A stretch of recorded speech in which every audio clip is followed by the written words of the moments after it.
In our first podcast episode on the 2018 Edinburgh Festivals, we speak to two people who are now veteran Fringe producers and performers. Later, we will speak to producer, director and actor Guy Masterson, who is this year celebrating 25 years at the Fringe. But first, we speak to a man who went to Edinburgh on a student visa in 1989, a journalism graduate from University of Georgia, and stayed to become a leading figure in Scottish puppetry and children's theatre. Rick Conte will return to the Fringe this year as Dog in the multi-award-winning Puppet State Theatre production, The Man Who Planted Trees, which is still in great demand to tour all over the world after 12 years. However, he is also performing and producing a new adaptation of The Time Machine by H.G. Wells that combines puppetry with human actors for the Scientific Romance Theatre Company, which had a short tour of Scotland earlier this year, but will make its Fringe debut at the Scottish Storytelling Centre. I asked Rick how this show came about. This is, it's probably been 3 years at least since we began, and that was, we applied for development funding from Creative Scotland, and they said no, and then we applied again, and they said yes, and so then we had a big development phase, and then applied for the rest of the money, and they said no, and then we applied again for the rest of the money, and they said yes. And so we made it, and when I say we, it was myself and Matt Rudkin, and I've known him for going way back to 1993 when we did a show together for the Edinburgh Puppet Company. We did Ricky Tikki Tavi and drove all around. We became best friends, and he is the founder of the Edinburgh Fringe Bongo Club Cabaret, which was a seminal moment in many people's lives. And it went from about 1998 to mid-2000. And during those times, Matt ran the place and was the compere. And then there was two other people in any combination, three in fact. Drew Fairley, who's Australian, Ailey Cohen, who made The Man Who Planted Trees and Secret Life of Suitcases, and she's been a colleague for years and years, and myself, and we were called the stage management team. And we would do little sketches in between all the acts getting on stage. So during those times, I got to pursue my characters, Natasha the Red Squirrel from Glasgow, and Scoops, who was a reporter reporting on everything for the Atlanta Journal-Constitution. And that really pushed my puppetry. Then for years and years, I worked with Catherine Wheels and Edinburgh Puppet Company. And then 12 years ago now, believe it or not, Richard asked Ailey and I to help him with The Man Who Planted Trees. So that's gone on and on and on.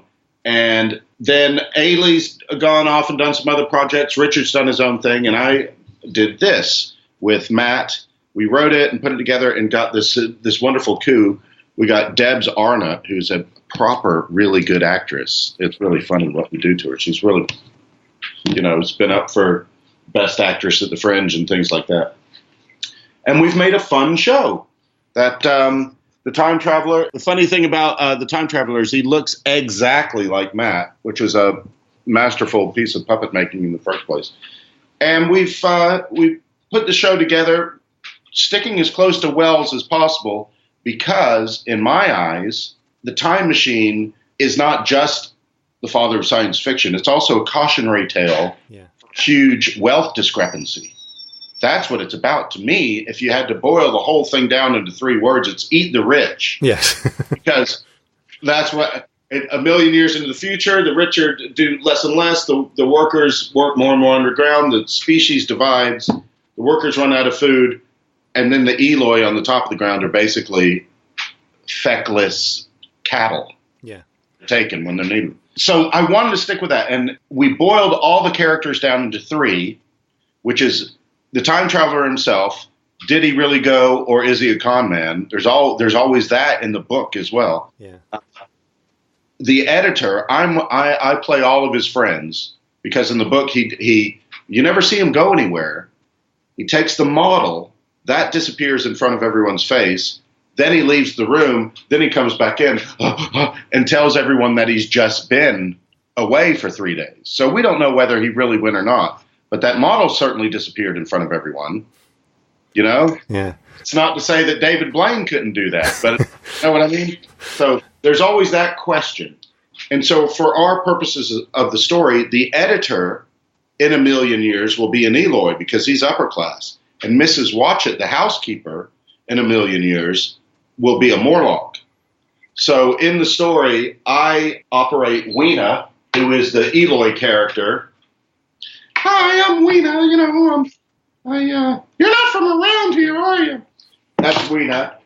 I do her, and Mrs. Watchett, who's Debs, puts on a fantastic full-body costume as King Morlock. So she's the Morlock in the future, or as she's introduced as the actress in the Scientific Romance Theater Company, which is the name of the sort of the troupe that's the play within the play, putting on the play. She is introduced as Deborah Arnott, as the vile-bodied lapis lazuli Morlock King, and the humble housekeeper, Mrs. Watchett. So that's the way we approach it. And then we stick as we really grounded ourselves in the actual text before we started coming out with loosening it up with our own text. But I like the fact that, like Matt, for instance, can really speak that way. That's Scottish, which is great because Mrs. Watchett is.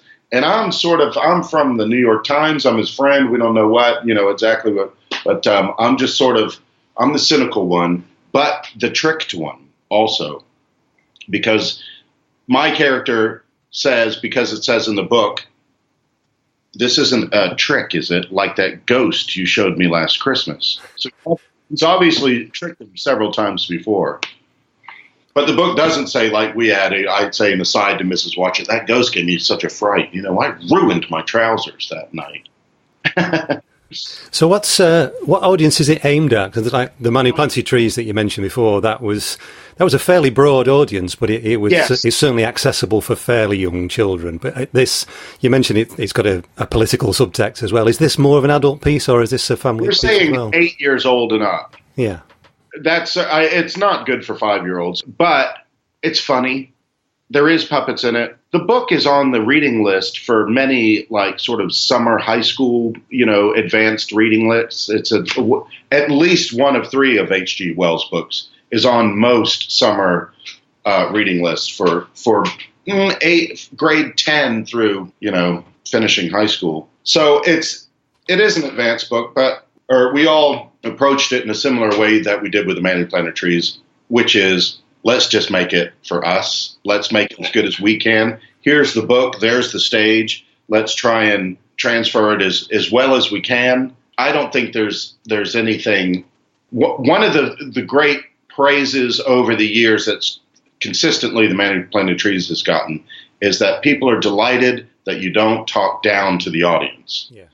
So, we're not talking down to the audience, but maybe not every 7-year-old would know about the key difference between the laborer and the capitalist is the key to the whole position, that sort of thing. But there is also things that we've had to touch with, because Weena, who he meets in the future, Weena is like every other Eloy in that he can't tell whether she's from a distance a girl or a boy or how old she is. They all look the same. There's no facial hair. And she acts like she has the intellect of a 5-year-old child. And in the book, she's very fond of him. She, sucks his fingers. The Eloy in the book do nothing all day but half-heartedly make love and frolic in the river. So how do we address these things? Well, are they or are they not a love interest? Well, in our book, at one point, he does say to her, "How old are you, Weena?" And she goes, 37 and a half. So we cover that. And she says, "How old are you?" And he goes, 800,750. And she says, "You're looking good. You want to go swimming?" So there is some, and he does want to take her back to the future and save her from the Morlocks. He doesn't in the end, of course. I don't know if you know the book or not, but she ends up in a sandwich. We show the Morlock underground eating an Eloy sandwich. And I like to put it in those terms. He says, "I'll take you back to my own time." And she says, "I don't want to be a sandwich." So that's that issue. Mrs. Watchett's husband works in the Metropolitan Underground Railway system. How's his new job going down there? And she goes, oh, he hates that treacherous tube. He comes up blinking in the sunlight, and he's becoming so awfully pale because he's beginning the process of evolving into a Morlock. And the editor's answer to that is, good for him. You should be very proud. He's making a small contribution to my future pleasures, you know. And that's where we are. The set looks fantastic. It turned out to be way bigger and heavier than this holy grail of a suitcase that everybody wants to walk around with, which basically the Manic Planet Trees does. Manic Planet Trees is 3 flight cases that we can check on to airplanes. This is, you can't check it onto an airplane. So I don't know, maybe in the future we'll try and lighten it, use more gauze, I don't know. But as it is, once it's set up, I love the way it looks. It's got real footlights, so we're really sort of an 1893 theater company. We're in the drawing room, and he tells the whole story. We don't leave the drawing room completely, like to go to a psychedelic world of the Eloy, because for me, he never actually goes. The whole story is him telling the story of what happened. And so I'm kind of fascinated with that, too, about did he do it, did he not, what's in it for him? Maybe he wants to be published. Our time traveler in the story says at one point how he won second prize in Scientific Weekly, 1895, and he goes, damn that Tesla. So that's an example of maybe something that a 5-year-old wouldn't laugh at, but probably not his parents either. But yeah. So a story like this, there are many different characters, there are many different locations, some of them that it's difficult to imagine as real places because they're all dreamed up by Wells. Is this easier to do with puppets than it would be with live action, do you think?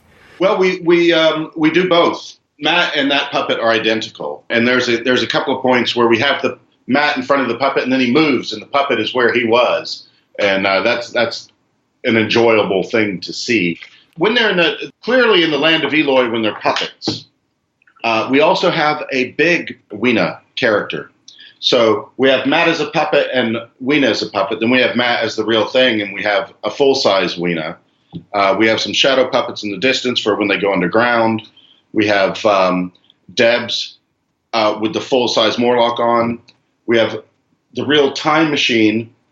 Now, how do we do the time machine? We have a model of the time machine, which the puppet fits on perfectly. So the play opens where I wanted to open with the real money shot right there. There he is, time traveling. As soon as the lights come up, you see the puppet time traveling. Then we cut and go into where the Scientific Romance Theater Company, we're going to tell you this story. Then Matt is the full-size time traveler and brings out the same time machine, which you've just seen, traveling in for real, if the puppet's real, and he makes that model disappear. Then he leaves, and so the model is, in fact, the real time machine to the scale of the puppet, but then when the puppet's gone, it's only the model. That's how we address that. And how it disappears right in front of your face is quite funny, because Mrs. Watchett has an exact time machine-sized silver server, which has duck pate in it, so we're told. And she comes over to the table and the lights go down and we're all looking at it and we slip it under the silver server and then we come back and it's gone. And I say, wait a minute. And Debs and Matt somehow get the time machine out from under the silver server while I'm not seeing it and the audience isn't seeing it either. And I go over and pull off the top and say, oh, the duck pate is gone. So there's some silly, funny things in it, but I think the real content is pretty serious, I think, like all his books are. Yeah. You know, I'm not sure, I think his epitaph says something like, I told you so. Something like that. And you say, speaking of the locations, the other thing that's interesting is that, as he points out, Weena says when they meet, she says, you're not from around here, are you? And he says, well, no, wait a minute. Yes, I am. My time machine hasn't traveled any distance, only time.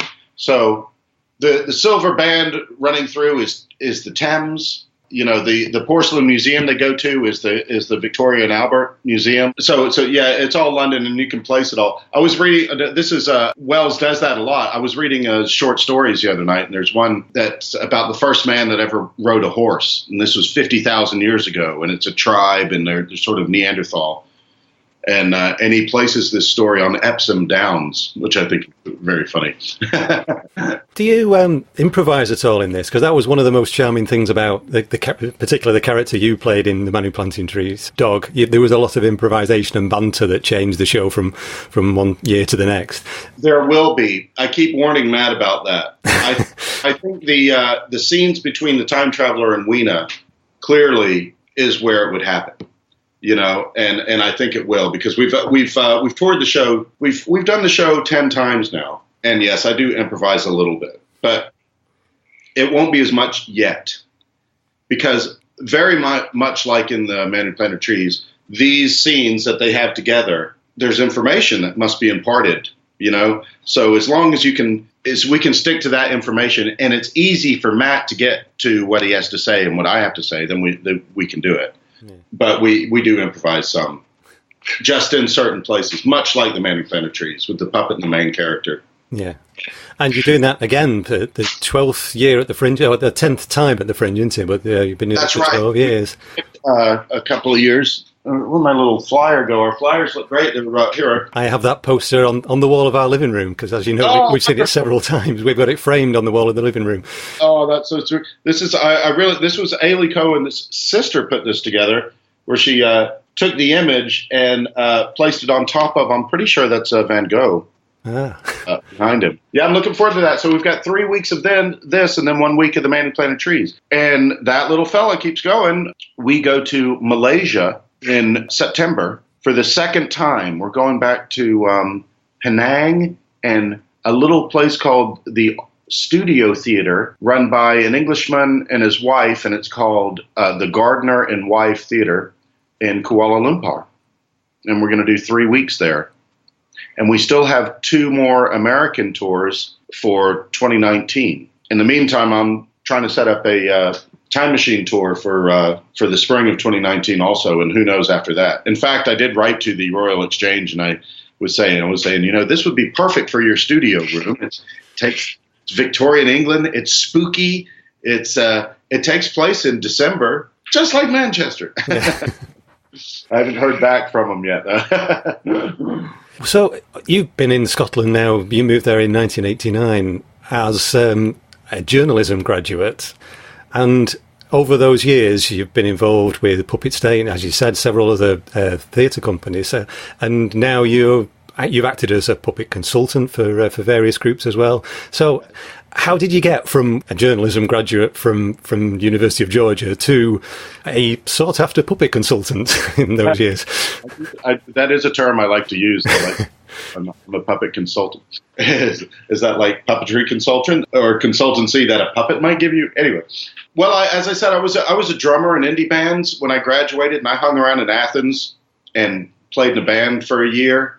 And then I was still eligible to have a student work visa, even though I had graduated. And I came over and I joined that band, as I said. While I was doing a piece called the Scottish Ballet Steps Out, where they went to schools, their percussionist didn't show up, and I was asked by somebody to do. And on the way home, I met the woman, Kim Bergsagel, who is half of the Edinburgh Puppet Company. They're called Vision Mechanics now, but anyway. And originally, I was going to see if they had a place that my band could rehearse in. That was out of the question, but they did ask me if I would play percussion in the development of a puppet show. That was 1993. Then, about as close as I've ever put my journalism degree to work, I began working as their administrator. So from about 93 to 96, I was administrator in an office, learning a lot of things I'm doing now because Matt and I are producing the show ourselves. And while I was there, I started doing shows for them. I was kind of a natural puppeteer, and that's how I morphed it. Then my son was born.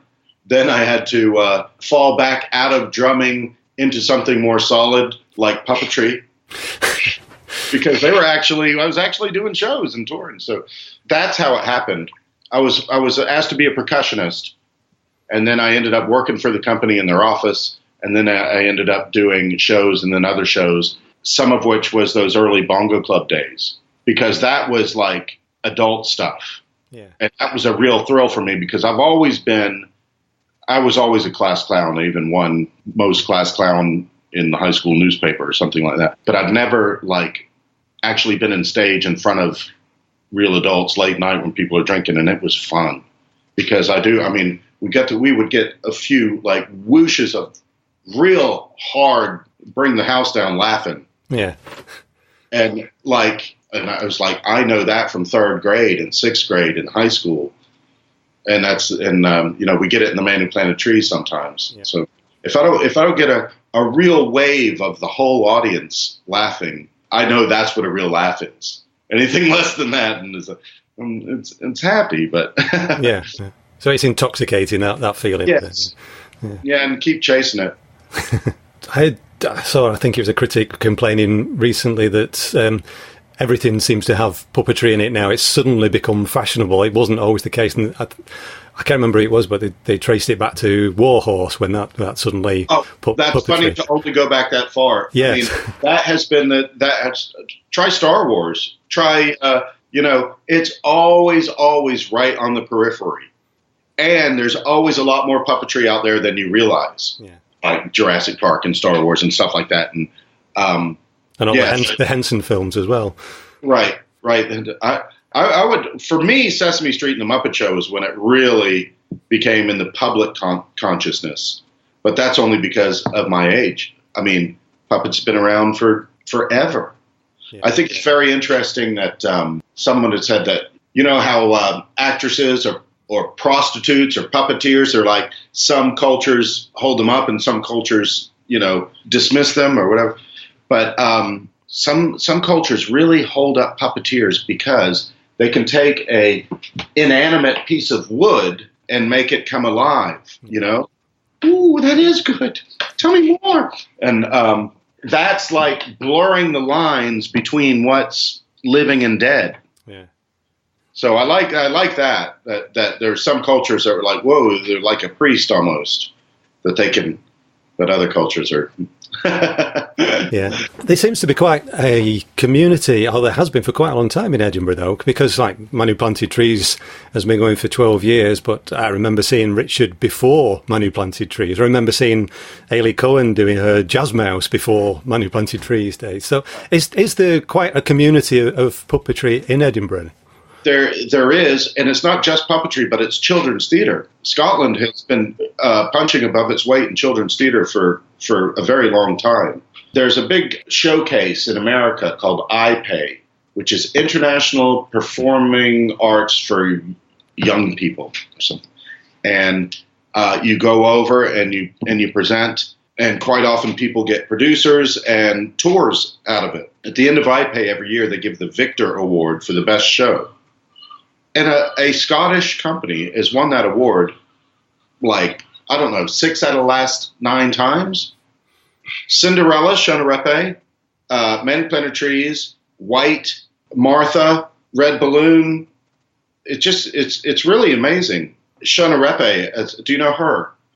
I know the name, yes. Right. She's produces a lot of work along with Andy Manley. She was part of the team that did White, and her show Cinderella was one of the first sort of sassy for adults, really good kid shows. And it was a one-woman show, and that's been going longer than any of them. Yeah. And in this most recent Christmas, she asked me to take over her role in this one-woman show, which I did at the Fabric. I was very pleased to do that, and it went well, so I'm sure it will go out again. That's the second one-woman show I've been a part of. Yeah. The first one was Ailey Cohen's show called I Want to Be Alone, in which I was a voice from off stage. You talk about the Scottish puppetry and children's shows, and this gets, not to brag, you might want to turn the recorder off now, but I've been part of The Man Who Planted Trees. I went to New York and did White when one of the actors his visa was held up. So in order to save the show, I had like 3 days rehearsal, flew to New York with my American passport so I could just run on the stage and do it. So I've got to do White, The Man Who Planted Trees, just Cinderella, which is a seminal show in Scottish children's theatre. That was at last Christmas. And Martha, which was the show made by Catherine Wheels with Andy Manley and Jill Robertson and Annie Wood. They made the show Martha, which is maybe not quite as old as Cinderella, but that was the sort of forefront of Catherine Wheels really winning all before them. Yeah. So of those four, I would say pretty important seminal shows, not to mention Secret Life of Suitcases, which was a couple of years ago. I've managed to get my toe in all these shows. White was a real coup. I know. I see the Scottish Critics Awards. There's always a lot of children's theatre. Here in Manchester, we're not short of theatre. We've got producing houses. We have a lot of touring theatre. We have a massive Fringe. But children's theatre, we have Christmas shows, and then we have the occasional touring one that tends to be in a morning or an afternoon for one-off performances. We don't seem to have anything homegrown outside Christmas, and the touring shows don't tend to be in prime time. They tend to be in, these little slots that don't intrude on anything else. But Scotland seems to be different from what you're saying. Well, it could be that it's a smaller pond up here. Yeah. And children's shows are part of the landscape now already. I would think that in Manchester, it's the English Council, and it's a much bigger deal. A lot of more people. I don't know. It must be harder to break in. Yeah. But I don't know. I'm sure there's fantastic children's shows down there. But I can see what you're saying. You don't have the the big story last year in Scotland was that Creative Scotland took away the core funding of 3 big companies. And people went apeshit and they gave it back. Isn't that incredible? Yeah. She's recently resigned, though, the head of Creative Scotland. So I don't know if you know that story either. I don't try not to keep up too much, really. We had someone help us with the application, and that's all I want to know. Thank you very much. I'm so glad we've been able to do this. No what else to say about Creative Scotland. So what are your hopes for the future of this particular production then, this new one? Well, a lot depends on the Fringe. I've invited a lot of people to come see it with the hopes of having a nice, solid spring tour for this. So I've got the Fringe now, then I'm a puppet consultant in September just for a few days. Then we go to Kuala Lumpur with Man Who Planted Trees. November, December is pretty light for me. January, the Time Machine is going to China because a good pal of mine that I went to University of Georgia with is now the head of the drama department at the Shanghai American School. And he has invited us over to do a week of workshops and performances. So we're doing that. Then we come back, and the Man Who Planted Trees goes to America for a month, then comes back and has some time off, and then we do it again in May. So after May, just as it has been for the last 30 years, after May, I have no career anymore until something happens between here and May. Yeah. So I would like the Time Machine to have maybe a further life after September. I would like for Matt and I to explore some other H.G. Wells stories to continue to be the scientific romance theater company, which is what we're calling ourselves for that. Yeah. Maybe make the next one very light and very tourable. The Invisible Man, maybe. Yeah, that's great. Yeah. We were thinking the Island of Dr. Moreau, but I'm sure they all. I'm sure the Invisible Man. If I read it again now, you'd go, "Oh, that's what's going on." Yes. Like a lot of people are noticing with 1984 and so forth. And I always and whatever else next too. I'd love to do something I haven't done yet. I've always thought I should be doing some sort of radio commercials or something. What do I have to do to get into that? I think I'm sort of covered till May, and I'll keep the brain open in the calendar with pencil at hand. See what comes of this. The Time Machine will be at the Scottish Storytelling Centre from the 2nd to the 19th of August at 2:30pm. And then The Man Who Planted Trees will take over the same slot from the 20th to the 27th of August. For more information, see rickconte.com, that's RICKCONTE, or www.puppetstate.com. Guy Masterson has been a fixture of the Edinburgh Fringe for 25 years as an actor, director and producer. With his company Theatre Tours International, his annual programmes of productions have ranged from solo shows, including his own acclaimed one-man shows, such as his Under Milk Wood, to international collaborations and shows with star-studded casts, many of which have lived on after Edinburgh with international tours and West End runs. Speaking to Guy as he settled into his Edinburgh accommodation for this year, I asked him to talk about his productions for this year. Okay, 2018 marks my 25th Edinburgh season. I'm way over the 100 show mark now in Edinburgh. My catchphrase is that I've probably spent more in theatre rental than I've earned in that time. Probably more in accommodation, Edinburgh accommodation costs than I've earned in that time, actually. It's a relatively small season. I haven't done a big season since 2014. I've got 4 shows this year, 2 of which are being done by the same person. And those are Hamlet, Horatio's Tale, which is Hamlet, obviously, but told through the eyes of his friend Horatio. And Hamlet, in his final scene, says to Horatio, "No, you mustn't kill yourself. You must go off and tell my story to the world." So it's based on that. And then you've got Henry V, Lion of England, which is Nick Hennigan's adaptation, which came to Edinburgh in 1993 and was very successful. So he's got the same young actress playing both one-person plays. So it's a really interesting showcase for her and really interesting interpretation of those 2 folios. He's gone back to the original text as well.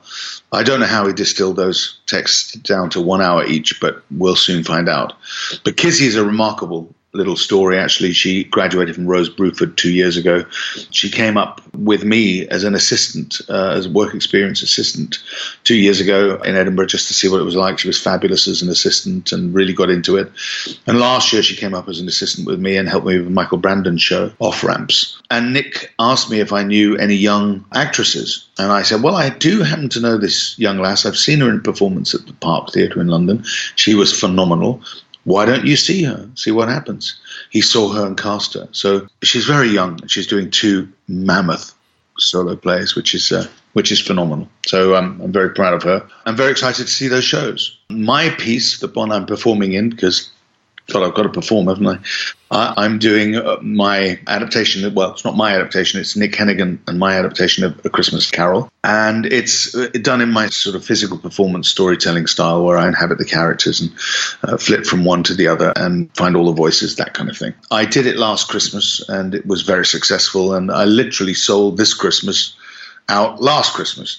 So someone said, you've got to bring that to the festival. And I went, what, Christmas Carol in August? Are you crazy? And he said, why not? Australians do it. I went, good point.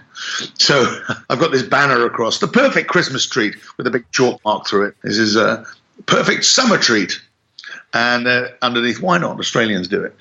So I thought that was quite good. And it's actually selling quite well. So I'm very pleased about that. But that's my real excuse for coming up and doing my main event is this piece about the conspiracy surrounding Marilyn Monroe's untimely death on August the 5th, 1962. And it's entitled The Marilyn Conspiracy. I teamed up with Vicky McKellar, whose idea it was, about 4 years ago. She started putting pen to paper and did all the research and put all the facts in order and pulled out all the information and conspiracy theories that surround it and who was guilty, who wasn't guilty, who couldn't have been guilty, who could have been involved. And the premise of the play is that, in truth, in fact, there were 5, possibly 7 people present with her body, with Marilyn's body, after she was discovered unconscious, not dead, unconscious, at 10:35. And they did not call the police until 4:25.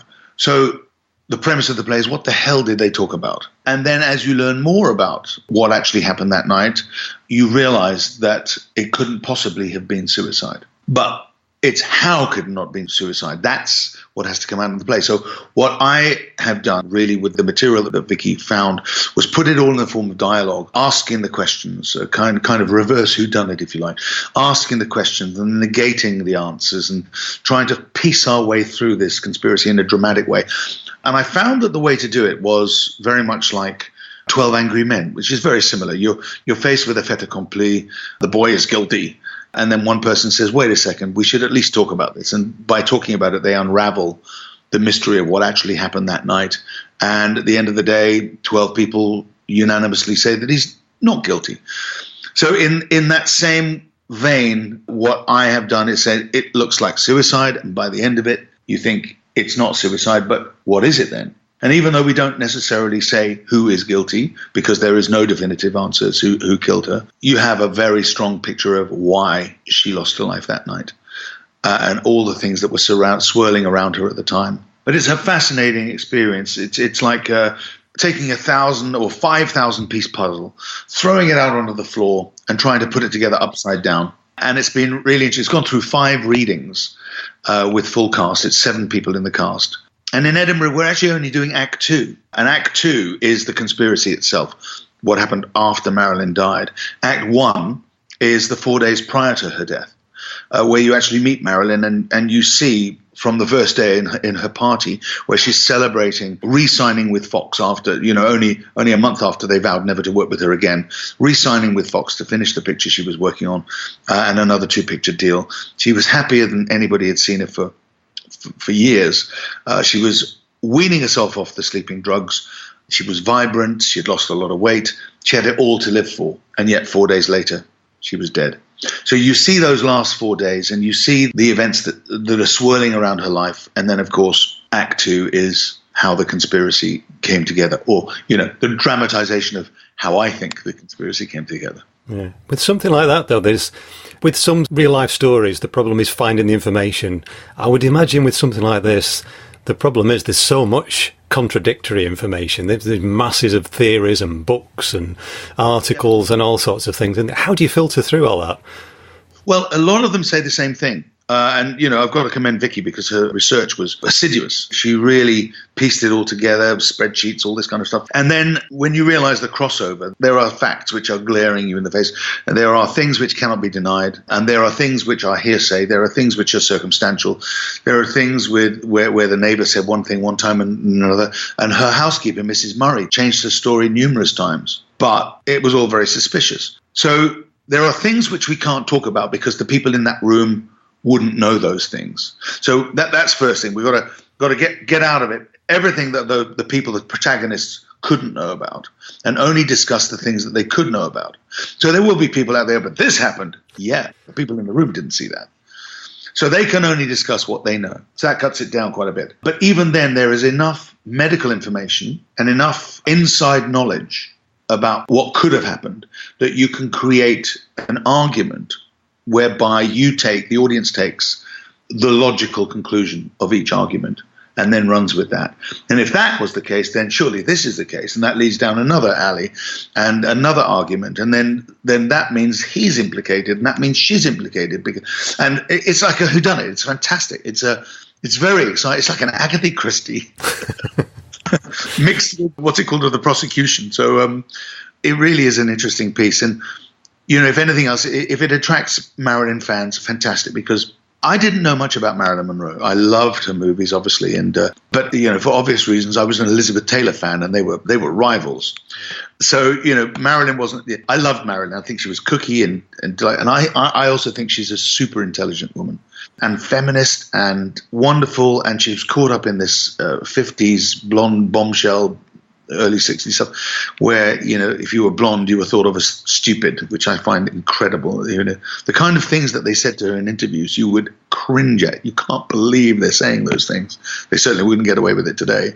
Anyway, so I find, listening to all her interviews, that she's an incredibly intelligent and eloquent person, but she's extremely flawed and very insecure and desperate for love, and with a terrible childhood, pushed from pillar to post and foster parents.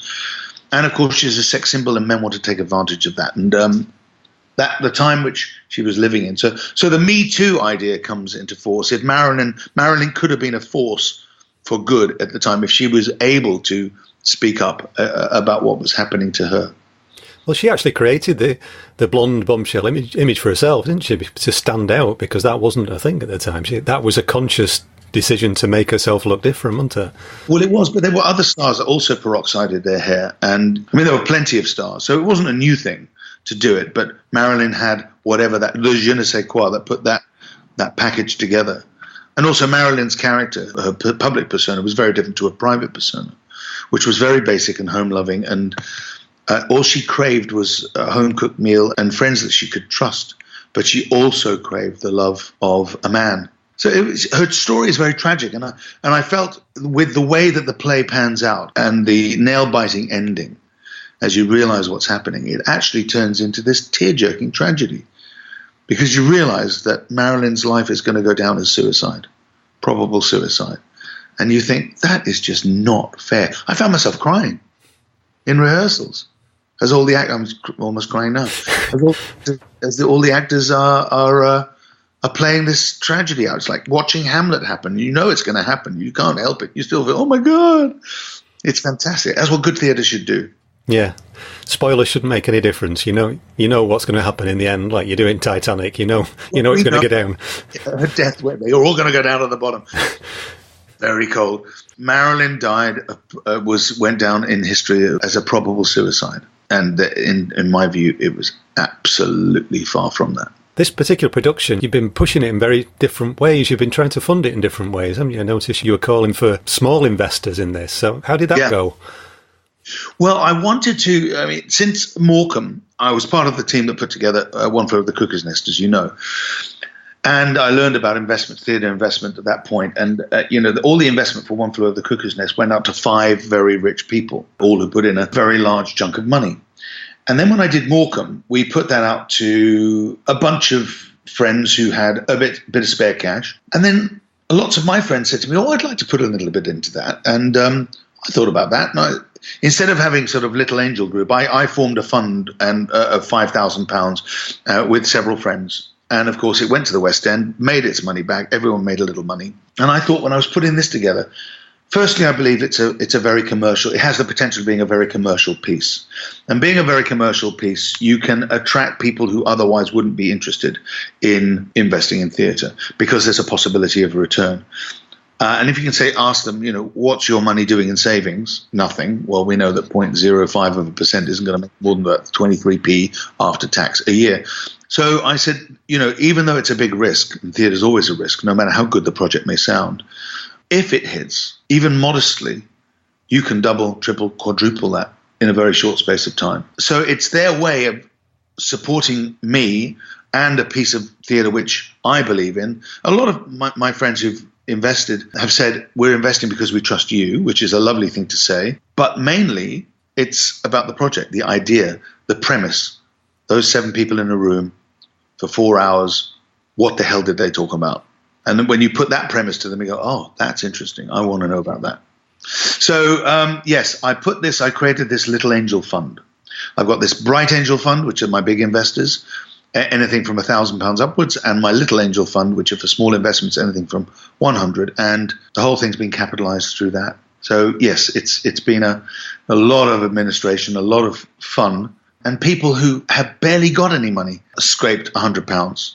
And I love that. So they feel a part of it. They also get a complimentary ticket. So yeah, that must be nice though to feel a part of a production. It's not you're not just supporting it. You're not just going along to watch it. You actually feel like you contributed in some way, don't you? Absolutely, I feel very proud. I sat last night with 2 friends who put a couple of hundred in, and they went, "How's my production?" I'm going, oh, very good, sir. Very good. It's all in good shape.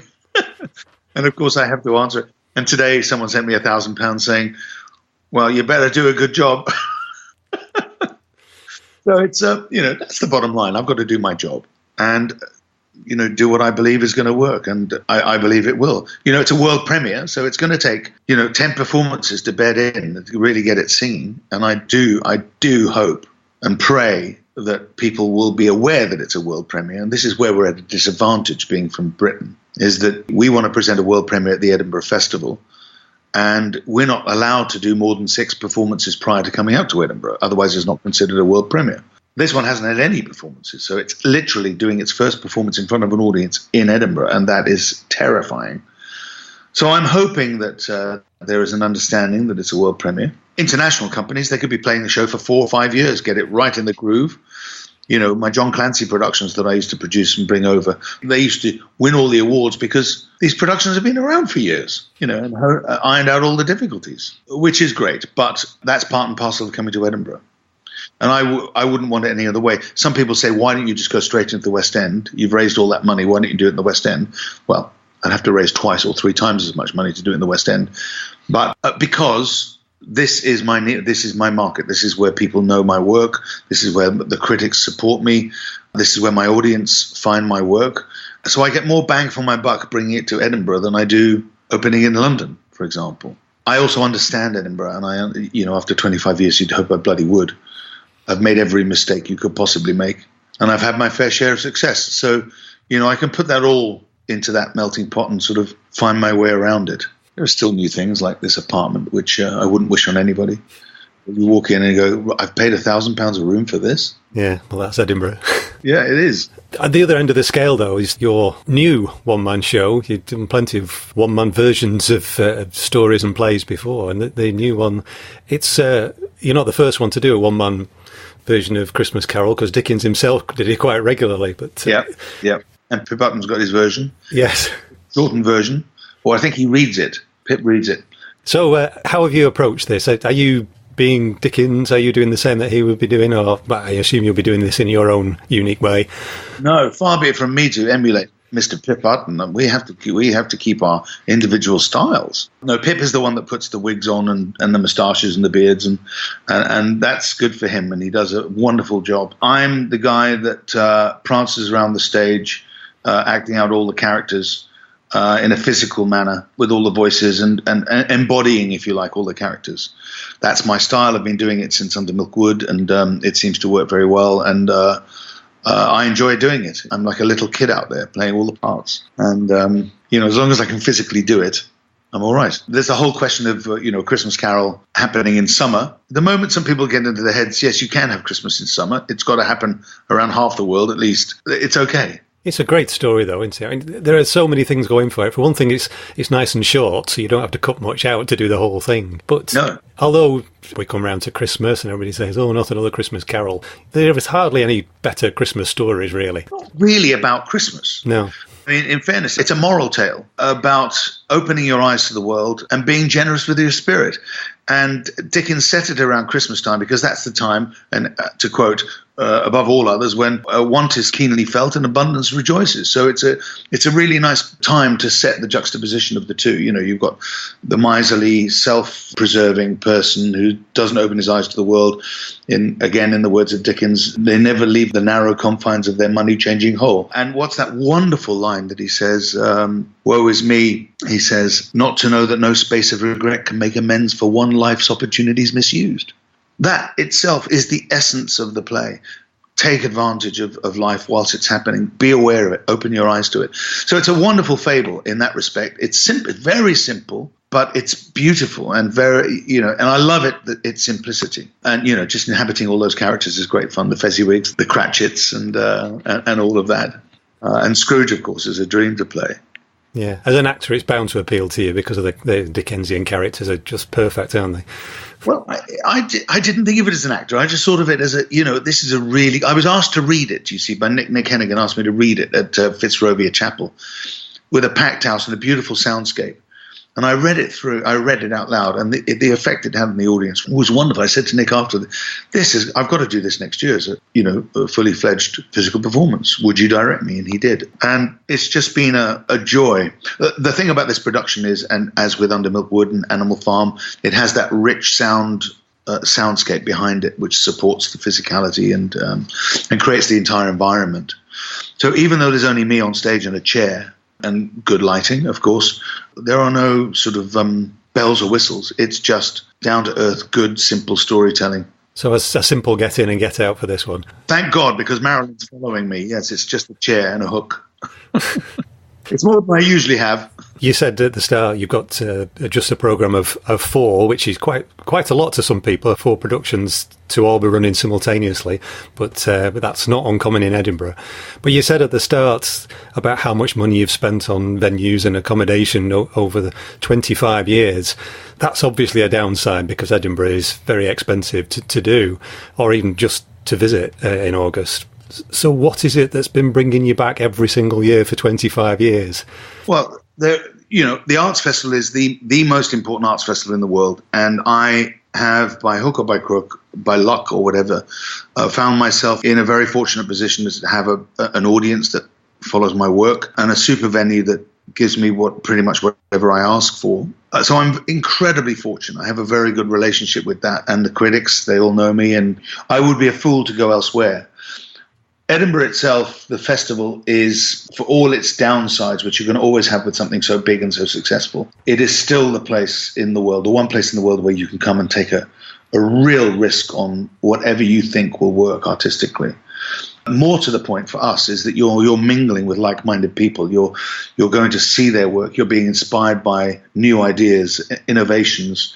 You can always learn. And that is wonderful to see all these young people who are trying new things, many of which have been tried many times before. You know, over the 25 years, I've seen so many innovative productions that are not innovative. They've done them 15 years earlier. But to the people who are doing them, they think they're doing it with originality and commitment. And it's that commitment to the art which is what is so exciting. It's, you know, you can't come up here and show off. You can't. You've got to deliver your best work. As a byproduct of that, you will get noticed and praised, and you might even come back with a profit. But it's not about that. It is literally about coming out here and contributing to the world's greatest arts extravaganza. But it's also a showcase for things that you want to take on further, and you've had quite a bit of success over the years in that respect, haven't you? Yeah, it absolutely has to be. It has to be more than just a showcase. When you're spending so much money, you've got to think about the afterlife. I mean, you know, I'm a professional producer. My job is to earn money from the work I do. And when I produce other people's work, my job is to help them make money from the work that they do. So you want an afterlife. You don't just want to come here, throw money down the toilet, show off for 24 performances. You want an afterlife. You want it to go on. You want to book theatres to book you. You want to travel around the world. So I design shows with that in mind. Not all of my shows have transferred. Of course not. You know, sometimes, for one reason or another, it doesn't catch. I had a very successful show here 2 years ago, which I titled Love and Canine Integration. And after I titled it that and put all my posters up, I came up with a better title, Barking Mad. Now, had I chosen Barking Mad, that show would have sold, but I didn't. I chose Love and Canine Integration, and of course it didn't sell. It sold in Edinburgh, but it didn't sell elsewhere. You know, so it can be the smallest thing that stops a show from traveling. Marquee titles help. You know, if you've got a title like 12 Angry Men, Odd Couple, things that people hear about. Marilyn Monroe, for example, it lodges in the consciousness, and people go, oh, yeah, I'll buy a ticket for that. Oh, that sounds interesting. So that's a help. So you do need to think slightly commercially. You also got to think, you know, if I'm putting, well, the majority of shows that come up to Edinburgh, about £10,000, and that's at the low level, do I want to lose all that, or do I want to find a way of paying it back after the festival's done? That's what it's about. Also, your reputation grows, and so people start to look out for your name on things, don't they? They'll look for, if it's a Guy Masterson production in the Fringe brochure, then people know your work, they know your successes. So that must be quite gratifying. It's very gratifying, but you know, it's only a product of doing the best work I can and working with really good, talented people. I'm flattered, of course, by that, but it's like anything in the world. If the harder you work at doing all the aspects of what you're supposed to do, then you know the rewards will come. They will come, and one of those rewards is that you build up a following of people who trust your work, because that underwrites a lot of your work. If I know that I've got a show up here and I'll sell £5,000 worth of tickets for it, that only leaves me a risk of £5,000. So that is, you know, thinking logically, that's a really wonderful thing, and it's a thing to be very thankful for. So yes, I would have loved to have spent more time doing film and television, because that would have given me a TV profile, and that puts more bums on seats anyway, you know. But that's not what I'm about. But over 25 years, you must have seen the Fringe change quite a lot. It's obviously grown quite a lot. I mean, even my Fringe brochures have got thicker and thicker every year. I was speaking to Joyce Macmillan of the Scotsman a couple of years ago, and I mentioned that people say every year the Fringe is getting too big, and she said, well, how do you change that? What do you reject? Because the point of the Fringe is that it's open access. So if you're talking about reducing the size of it, then you're talking about curating it and turning shows down, and that's not what the Fringe is about, is it? No, well, it's not what the Fringe is about. It is curated to a certain degree. You know, you've got your big venues, you've got the Travis, Assembly, Gilded Balloon, and they curate. They pick the shows that they think are going to sell tickets and populate their bars. That's how they curate. So in some ways, the audience know that if you're going to go to one of the big 4 or 5 venues, you're going to get a standard which is worth paying £10 to £15 for. And if you venture out of it, you're going to be taking a risk. I love taking risks. I love taking those risks and venturing outside. And, see, I probably go to 3 or 4 pieces, which I read one review of, whatever. And, the strange thing is that there are thousands of people who are doing the same thing, because when you turn up at one of those tiny obscure venues that no one's ever heard of and see a show which has been well reviewed, it's sold out. So it's not always the big venues that are selling out. People gravitate towards them because it's safe. And you can say, oh, I'm free for an hour and a half, look up at the board and there's a show. Oh, I'll put a tenner on that. But when you venture away from those venues, you've literally got to make a choice. But it's gratifying to know that there are lots of people who are making the same choice. It's not as easy financially as it used to be, though, is it? Because at one time, a lot of shows were very cheap. You could see 4 or 5 shows for next to nothing in a day, but it does seem to have got more expensive in advance of inflation. So it's not. Sometimes you do have to make those choices, don't you? Is it in advance of inflation? I mean, tickets in 1994, when I first came up, my ticket prices were £5, and they weren't regarded as the highest. I think the highest was £7 in the music hall. So they've only sort of doubled, and I think inflation has gone way over that. I don't think ticket prices have kept up with inflation. Whereas accommodation costs, the first time I came up, I paid £500 for a 4-bedroom place on Broughton Street, and now that place would cost £5,000. So that, I think all the industries that have grown up around it, the exploitation industries, I would say, are costing the artists so much more money that they have to raise the ticket prices in order to cover their risk. Venues, they cost a lot of money. I mean, Edinburgh University is taking a shed load of money from this. Who needs that? Do you think Edinburgh University needs that money? I don't think so. But of course, so they're forcing Assembly to pay large rents, and Assembly have to pass on that to us. They're still taking 40%, of course. They're not taking more.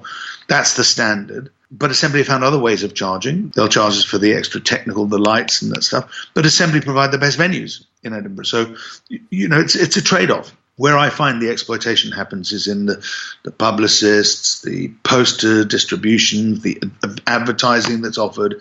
I can only think what Jimmy Owen is spending on advertising, or his management is, because his posters are everywhere. His posters must cost £15,000 posters alone. Who can afford that? The Ladyboys of Bangkok, for God's sake. Yeah. They're everywhere. They come every year. They sell out every performance. I guess it must make sense to them. But, for the average person coming to Edinburgh that's got to make do on £7 ticket prices, they can't possibly even break even. So they are definitely going to go home with a loss. And I find that very difficult to take. I'm definitely going to go home with a loss. Even if Marilyn sells every single ticket, that show will still lose a lot of money. It cannot make it back at the box office. But that's not why I'm doing it. I'm doing it in Edinburgh to give it its initial performance. I will then take that down into London and on tour. So how soon do you start planning your Fringe? I mean, are you already thinking about next year, or do you see how this year's goes first? I will tell you what I always say, and that is, this will be my last Fringe. And I go home thinking, broke and knackered, and think, yeah, absolutely, that's it. And then someone comes into my office with a phenomenal idea that I can't turn down, I can't turn my eye on. And, I have to think very, very carefully about it, because you want those shows to happen, and without someone like me and James Seabright and people like that, they won't happen. A lot of these artists with great ideas don't have an idea how to produce. And you almost don't want them to produce it, because they'll come up to Edinburgh for their first time and just lose everything. You kind of need to nurture those artists. And I'm not saying we need to create more producers. I mean, I wish there were more producers, but we need to find a way to nurture those artists. In some ways, it's great. Some artists will take to it. I became a producer entirely accidentally. And, I had run businesses before, so I kind of understood that side of things. Not that I ever wanted to, because I would be much happier just being hired as a director, hired as a performer, and paid a wage, I think. I think there do need to be people who can do that. And, also, I've been incredibly lucky to work with people like John Clancy and David Calvito. If you remember, in 2000, I brought them over for the first time to introduce John Clancy and Dave Calvito and that group to Edinburgh, and they've been coming ever since. Dave's here this year with The House by Brian Parks. Brian Parks wrote Americana Absurdum. I look at them and I'm so proud that I was the guy to bring them over. And I've got to remember that they won loads of awards And because I was producing them, they made me look good. You say we might need more producers, but one thing that we're not short of in Edinburgh every year is critics. And as a producer, you need the critics, and you must have a love-hate relationship with them, like any producer. Well, everybody's trying to do their best, and everybody, I'm wondering how many of these critics are signing up to be critics because they can see a show for free and they don't have a clue about critical analysis. The professional critics are few and far between. I've known most of them for 20, 25 years. People like Mark Fisher and Tom Dibdin, Joyce McMillan, Jackie McGlone. These are Edinburgh stalwarts that have been here, well, as long as I've ever been here. And to get them into your show is hard enough. You can beg, and, even though they're your friends, they'll never give you favorable treatment. I tremble when I know Joyce is in the room, because I know that 5 stars is going to be incredibly hard to come by from Joyce. But I know that a 4-star, or even a 3-star from Joyce, is worth 5 stars in practically every other place. So, I would much rather be reviewed by someone who has this 20-year wealth of experience and comparative experience than I would from iwantoreviewashow.com.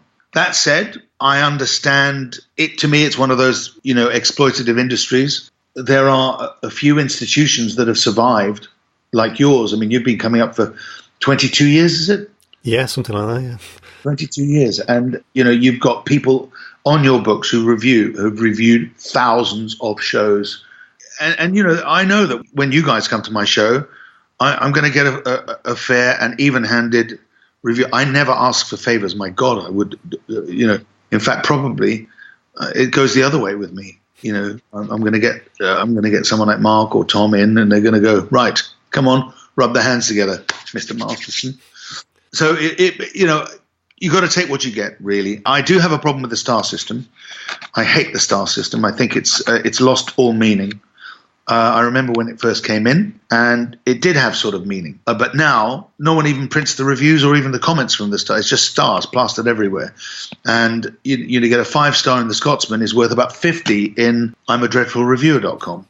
But the moment you take the quotes off and you stick the stars on, that's all people see. If you've got a review up there which has 3 stars or less, people don't even read them. So what's the point of writing them? What is the point? You may or may not remember in 2000, I invented this thing called EdinburghReview.com. You remember that? Yeah. And it was the first ever review site which didn't do any reviewing. It just collated all the reviews in the same place.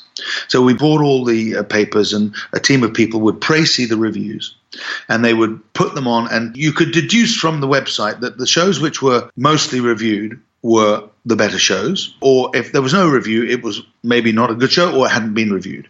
We wouldn't put anything less than 3 stars up because we didn't want to put up negative reviews. Yeah. And it lasted 3 years, and I went broke, not with the website, but I wasn't in a position to keep it going. That final year, we had over 1 million hits in a month, and then I couldn't keep it running. But it was an amazing idea, and there still hasn't been done, where people can go to one place and see all the reviews and see the quality of the reviews and see the quality of the writing. And I think Edinburgh really needs that. Anyway, so my feeling about the star system is that it's lost its meaning, and I wish people wouldn't use them. And I wish the Edinburgh Fringe would just, say we're only going to accredit people who don't use them. But they're never going to do that. No. So, okay, to finish off with, after 25 years of Edinburgh Fringes, what are your highlights from what you've done or from what you've seen there that aren't necessarily shows that you were involved in? Among the work that I've done, there's so many incredible shows that I've seen other people in or whatever.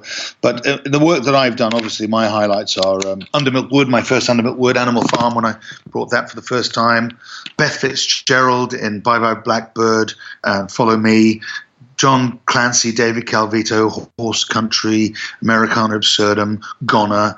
The list is endless. Cincinnati with the wonderful Nancy Walsh, who just had a tumor removed from her skull literally a month earlier. It's unforgettable. 12 Angry Men is probably the biggest heartthrob of my season because of how it was invented, how it came together, and the opening performance when the entire audience of 680 people just stood as one. And I realized, oh my God, it's actually really good. Morecambe was a dream come true after 13 years and it moving down to the West End and winning the Olivier Award. I think against the backdrop of the fact that I've never ever received funding. So I've always done this on the back of the success of the shows, all my tours that have paid for everything and support the artists. So if I've got a spare at the end of the year, if I've got to spare £10,000 in the kitty, I can produce another show. You know, there's no such thing as a spare £10,000 anymore, by the way. But that's how it used to be. The Odd Couple, of course, which still holds the box office record for theatre in Edinburgh, which is incredible. But of course it did, because Bill Bailey and Alan Davis were in it. So many wonderful. The Tumanish Theatre Company coming over with Animal Farm, my adaptation of Animal Farm with 30 people on stage in Georgian, with subtitles. That was incredible. You know, just it's almost endless. And working with so many talented, wonderful performers, Gavin Robertson, David Calvito, I've mentioned his name several times. Bex, Rebecca Vaughan, who used to be my general manager, and now she's created Dyad, and she's very successful doing her niche work, and she's brilliant. They are brilliant, with Elton Town and Jones. And actually, I know I'm wittering on, but I think one of my proudest things, is the number of people that have come to Edinburgh under the banner of TTI or Guy Masterson and have gone on to create their own careers, either as artists or producers and directors. And that's so exciting. See a young person who came up as a flyer with me and is now a producer for the BBC. That's very, very gratifying. Hamlet, Horatio's Tale and Henry V, Lion of England will be performed on various dates at the Assembly Rooms. A Christmas Carol and The Marilyn Conspiracy will be on most days throughout the Fringe at Assembly George Square Studios. For more information, see www.theatretoursinternational.com.